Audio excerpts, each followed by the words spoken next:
Hello everyone, welcome back to another episode of Let's Play Pokemon Y2. I'm your Gamer. In the last episode, we took on the remaining two members of the Elite Four, Caitlin and Chantal. Today we are going to be taking on the champion, and for that we need to change up our party a little bit. We're going to be leading and basically mostly using Samurai for this entire battle. I do need to kind of give it the leftovers, and for Lucario we're going to be giving it the Ice Gem, because if we find ourselves actually needing it, and by it I mean Lucario, we will probably be needing the Ice Gem for Ice Punch to give it that added boost, so we're going to be doing that.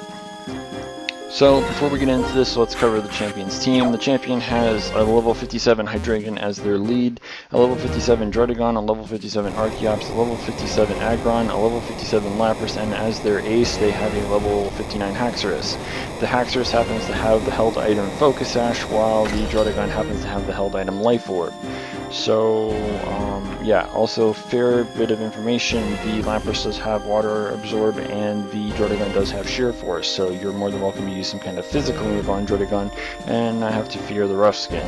So there's that. Also, I guess for however relevant it may be, Aggron also does carry the Rockhead ability, which means Double Edge does not do recoil damage, so something to kind of keep in mind.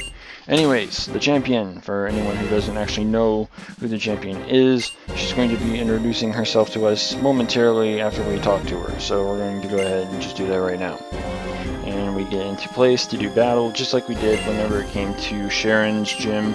At least Sharon's, underlings, for whatever reason, he didn't actually no, I don't remember, maybe he did, I could be wrong, I don't remember it though, but whatever. Either way, as you can plainly see, this is Iris, who was one of the gym leaders, technically, for Generation 5.1, I guess you could call it. So, yeah, like I said, she's going to be leading her Hydreigon, who's a level 7, or level 57. It carries News, Flamethrower, Charge Beam, Dragon Pulse, and Surf. Now, when it came to strategizing this battle, I figured that she was going to go for Charge Beam, which was going to be a major problem. This thing already has a lot of special attack. I really didn't want to deal with it, but I can't really kill it with the Ice Punch without some kind of boost. And I feel like if I'm going to need like a boost on my Ice Punch later down the line, I either need a way to set up Swords Dance, or I need to use one of the X items. And obviously Swords Dance is better when it comes to attack. But in trying to do something like that, I would really require her not to use Flamethrower, and she kind of uses Flamethrower. So, yeah, I really can't do anything about that. So, my strategy for this basically is to force the one full restore that she has, then just continue the Ice Beam. It's going to bring her back down to the red, and considering the fact that I outspeed, it's going to kill. I go for the Skull just to kind of preserve the PP for Ice Beam here, but I mean, whatever. If you really want to use Ice Beam, it's fine. You have more than enough PP for it. So, for whatever reason, this decides to bring in, I don't know whatever reason, but Lapras comes in. I was just kind of thinking here. Lapras has Water Absorb, like I said. I have 3 Water moves and an Ice move, obviously, all of which don't really do anything to Lapras. So Lilligant is going to be making its one and only appearance here in the champion battle. Obviously, I could go for Electros or even Lucario, but like I said before, Lucario could be a very key Pokemon in this battle, depending on how things play out. And Electros is actually slower, so Lilligant's actually faster and hits for super effective damage, and is only relevant in this one particular moment.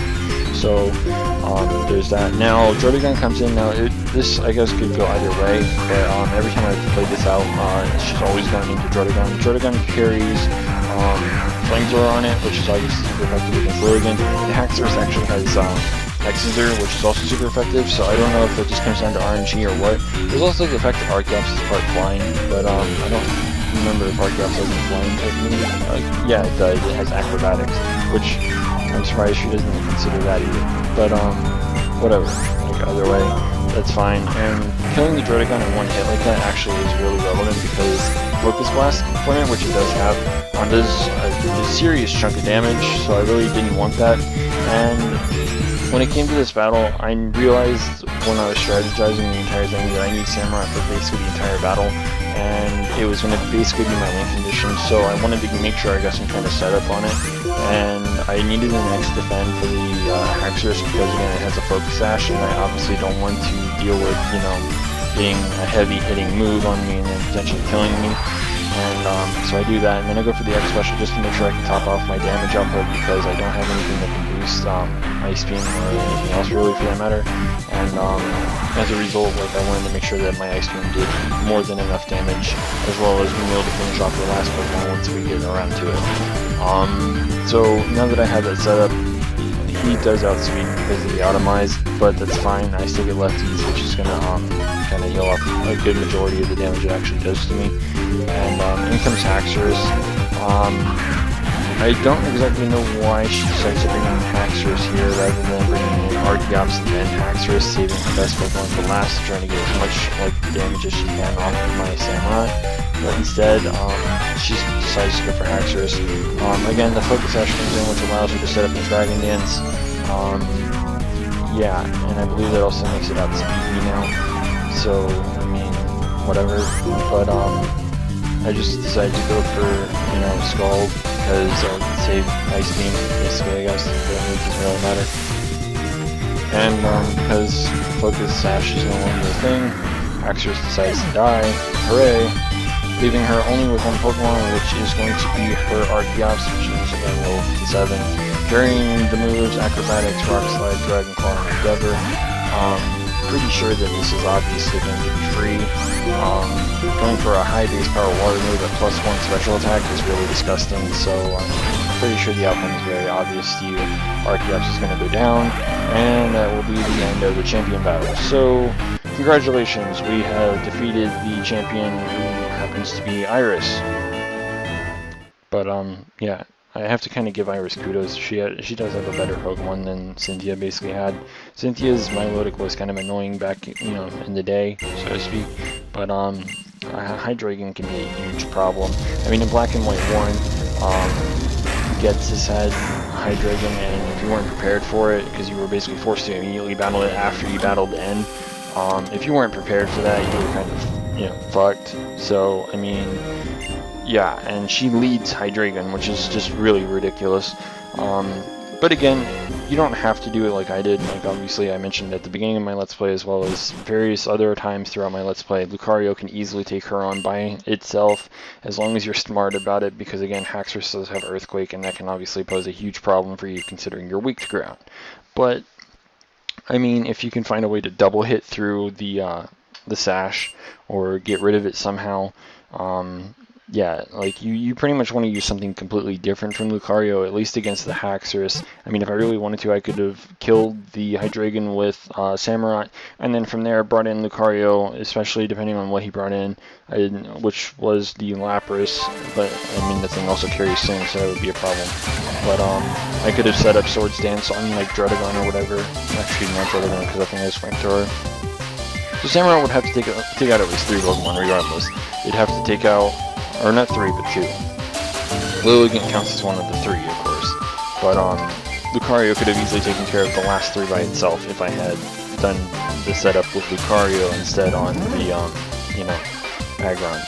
But even then, like, that's a, well, okay, Aggron is also not possible. It literally would have been, the only thing I could have actually set up on was actually Archeops with Lucario. But, I mean, it's also possible on Lapras too, but still risky with that Sing. By the way, completing the Elite Four for the first time will unlock a special mode, depending on your version of the game. White 2, obviously, you get Easy Mode, and if you have Black 2, you get Challenge Mode. The only way you can get the other mode in your game is by doing, like, an infrared connection with the other character, or not the other character, but, like, the other game. And, yeah. So I'm going to let the credits roll, so you guys can enjoy them. Once we're done with that, I'll talk about what we're going to be doing in the next episode, because obviously there's a lot of post-game stuff that we can still do. And yeah, so if you're going to exit out now, don't forget to rate, comment, subscribe, and all the other good shit.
53 episodes, and we managed to beat the Elite Four and the champion.